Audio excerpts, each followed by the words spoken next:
நெடுநல் வாடை அப்படிங்கிறது 10 பாட்டு நூல்களில் ஒன்று.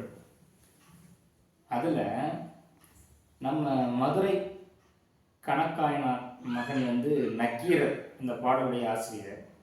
பாண்டிய நெடுஞ்செழிய மன்னனை பாட்டுடைய தலைவனாக வைத்து பாடியிருப்பார். என்ன அப்படின்னா அதில் மைய கருத்து என்ன இந்த செய்யுள் அப்படின்னா, அடாத மழை விடாது பொழியுது. இதில் வளைந்த கோள்களை கையில் வச்சிருக்க கோள் அப்படின்னா அந்த இடத்துல கோள் அப்படின்னா கம்பு அப்படின்னு சொல்லியிருப்பாங்க. அந்த கம்பை கையில் வைத்திருக்கக்கூடியவர்கள் கோவலர்கள். அவங்க என்ன தொழில் அப்படின்னா அவங்களுக்கு ஆடு மாடு மேய்த்தல். அவங்க என்ன அப்படின்னா பள்ளமான ஒரு பகுதியில் இருக்காங்க. மழை தொடர்ந்து பொழிந்துக்கிட்டே இருக்குது. அப்போ என்ன ஆகுது அப்படின்னா ஒரு இக்கட்டான ஒரு சூழ்நிலை வருது. தன்னுடைய இருப்பிடத்தை விட்டு பள்ளப்பகுதியை விட்டு மேட்டு நிலத்துக்கு அவங்க கண்டிப்பாக வரணும். மேட்டு நிலத்துக்கு வரணும்னா தன்னோட இருக்கக்கூடிய ஆடு மாடு வீடு எல்லாத்தையும் விட்டுட்டு அதெல்லாம் துறந்துட்டு வரணும், தன்னுடைய உயிரை பாதுகாக்க அப்படின்னு சொல்லி.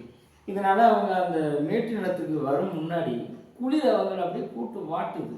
என்ன செய்கிறாங்கன்னா தீப்பந்தங்களை கொளுத்தி கைகளை காய் அப்படியே என்ன பண்ணுறாங்கன்னா அதில் காட்டி அப்படியே கொஞ்சம் தண்ணி சூடேற்றி கொள்கிறாங்க கன்னத்தில் வச்சு. இந்த குளிர் தாங்காமல் குரங்கள்லாம் விழுகுது, மரத்தில் போட்டால் அப்படியே தப்பார் விழுகுதுன்னு சொல்கிறாங்க. அது மாதிரி பறவை இனங்கள்லாம் அப்படியே பூச்சிட்டு கத்துனுச்சு அப்படின்னு சொல்கிறாங்க. அந்த கோவலருடைய பற்களெல்லாம் அப்படியே படன்னு பல்லெல்லாம் அப்படியே அடிக்க ஆரம்பிச்சிச்சு அப்படின்னு சொல்கிறாங்க.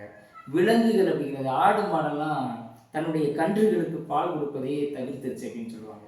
அதில் தான் அந்த நக்கீரர் சொல்லிடுவார், வையகம் பணிப்ப வளநேர்வு வளையி பொய்யாவானம் புதுப்பெயல் பொழிந்தன அப்படின்னு சொல்லியிருப்பார்.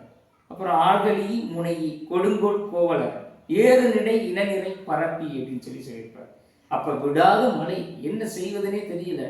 பள்ளத்திலிருந்து இந்த புலம்பெயர்தல் மாதிரி என்ன செய்கிறாங்கன்னா தன்னுடைய ஆடு மாடு எல்லாத்தையும் வீடு எல்லாத்தையும் விட்டுட்டு உயிரை பாதுகாப்பதற்காக மேட்டு நிலத்திற்கு குடியேறாங்க அப்படின்னு சொல்லி இது சங்க பாடலில் இது ஒரு நிகழ்வாக நக்கீரர் இதை அப்படியே பதிவு செஞ்சுருக்காங்க.